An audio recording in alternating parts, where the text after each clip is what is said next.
वह उस व्यक्ति का बेटा है जिसे अरबों ने इस उम्मत का फरौन कहा। अब्बू जहल का बेटा जिसने अपने घर में दुश्मनी पाई और ऐसी स्थिति में बड़ा हुआ कि उसे रहम का मतलब तक नहीं पता था। और जब उसके पिता बद्र के दिन गिर गए तो उसका दिल केवल आग से भर गया। फिर वह उहुद में लड़ा और खंदक में छलांग लगाकर प्रवेश किया और बदला ही उसे आगे बढ़ाता रहा, न कि उसके पैरों ने। यहाँ तक कि नबी सल्लल्लाहु अलैहि वसल्लम ने उसका खून बहाना जायज ठहराया और उसे जहाँ भी पाया लक्ष्य बनाया। और इसके बावजूद वह घटना हुई जो कुरैश और मुसलमानों की कल्पना में भी नहीं थी। तो क्या अकरमाह खुद से शरारती था या वह आग का बंदी था जिसमें पैदा हुआ और जिसने उसे ऐसी तकदीर की तरफ ले गया जिसकी उम्मीद किसी ने नहीं की? यह अकरमाह बिन अब्बू जहल की कहानी है, जो 30 साल का था जब वह अपने कौम के साथ निकला और अपने पिता को मक्का में सुनता रहा कि वे इस्लाम को जड़ से उखाड़ फेंकना चाहते हैं। वह अपने पिता के साथ रवाना हुआ, तलवार अपने गधे में नहीं रखी और गज हुए बद्र में शामिल हुआ और अपने कबीले के साथ बुराई का उदाहरण कायम किया। और जब मक्का के काफिर लोग मुड़कर देखते तो अकरमाह को देखकर डर जाते, क्योंकि वह मक्का के शेरों में से एक शेर मजबूत और बहादुर था। और बद्र के बाद उसके दिल में जो दर्द और जख्म थे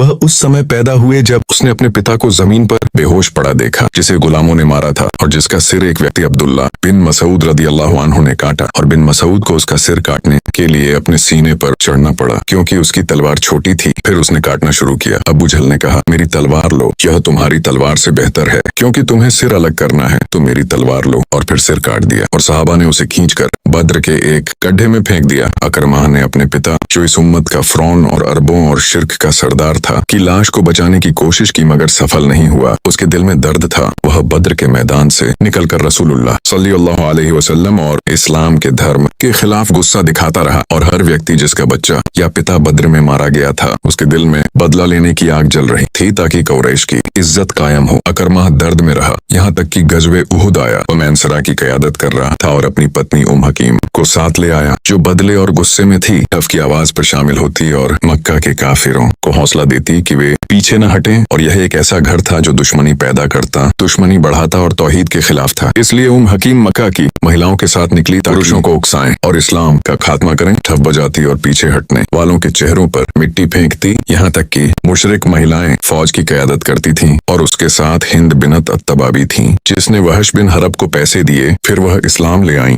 रज़ियल्लाहु अन्हा। और कुछ लोग आज भी उन पर बात करते हैं, जबकि उनके इस्लाम में ऐसी नेकियां हैं बुराइयों को मिटा देती हैं। उहुद में हारें जीत के बाद आईं और मैनसरा के सरदार अकरमाह बाद में घमंड से चले। शायद अपने पिता का बदला लिया, मगर उसके दिल में नफरत बनी रही। फिर 5वें साल ग़ज़वे खंदक आया। अरब इकट्ठे हुए, घटफान, हौजन और अन्य, और मदीना आए ताकि मदीना वालों को जड़ से उखाड़ दें। और अकरमाह भी मैनसरा पर था और यहाँ उसकी ताकत दिखाई दी। खंदक की चौड़ाई 4 मीटर से ज्यादा, गहराई 3 मीटर और लंबाई 1000 मीटर यानी 2 किलोमीटर थी। असली घोड़े आधे मीटर से ज्यादा छलांग नहीं लगाते तो 4 मीटर कैसे होंगे? इसके लिए सवार, घोड़ा और मजबूत दिल चाहिए, और ये तीनों अकरमाह में मौजूद थे। वह खंदक के कमजोरतम बिंदु पर पहुंचा, अपनी ताकत से घोड़े को दौड़ाया और सहाबा के सामने छलांग लगाकर प्रवेश किया। कल्पना कीजिए, जो व्यक्ति अकेला छलांग लगा रहा है, उसने अपने पीछे 10,000 लड़ाई करने वालों को छोड़ दिया और वह अकेला इस्लाम की फौज के सामने था। ये बहादुरी थी या पागलपन? अरबों ने यह शजाअत वंशानुगत पाई है तो सिर्फ एक पुरुष उसके सामने आता है। जब कोई पुरुष मुकाबला करना चाहे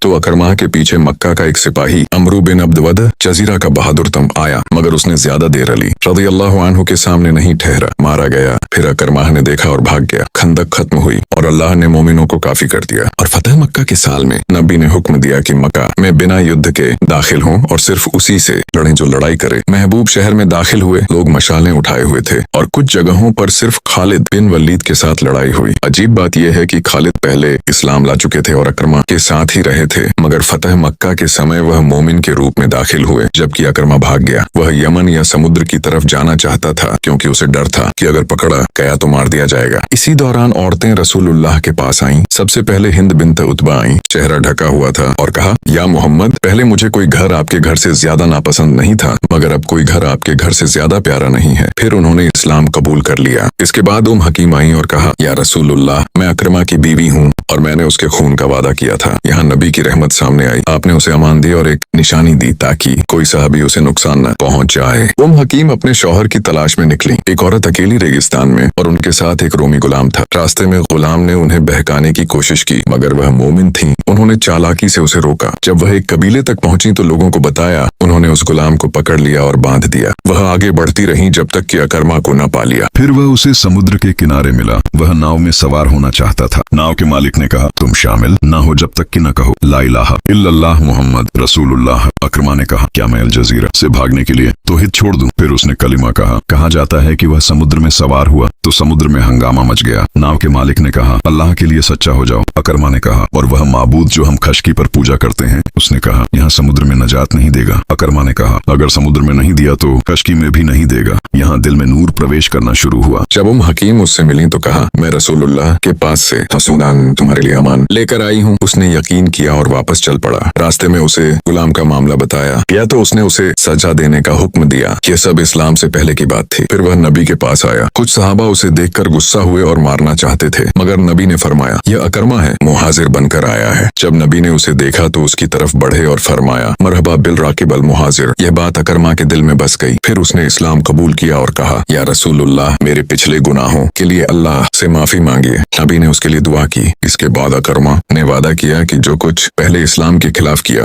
अब उसी ताकत से इस्लाम के लिए करेगा। नबी के इंतकाल के बाद जब रिद्दा की जंगें हुई तो हजरत अबू बकर सिद्दीक़ रज़ियल्लाहु अन्हु ने उसे यमन और ओमान भेजा। फिर जंग यरमुक में खालिद बिन वलीद रज़ियल्लाहु अन्हु की क़यादत में अकरमा ने बहादुरी से लड़ाई की। उसने कहा, अगर मैं हक पर हूँ तो पीछे कैसे हट सकता हूँ। वह दुश्मनों के सामने डटा रहा, जख्मों के बावजूद लड़ता रहा, यहाँ तक कि शहादत पा गया। खालिद रज़ियल्लाहु अन्हु उसके लिए रोए और दुआ की, ऐ अल्लाह, अकरमा को जन्नत की नदियों से सैराब कर। इस तरह एक बहादुर सहाबी की जिंदगी का अंत हुआ, मगर उसकी मिसाल हमेशा के लिए रह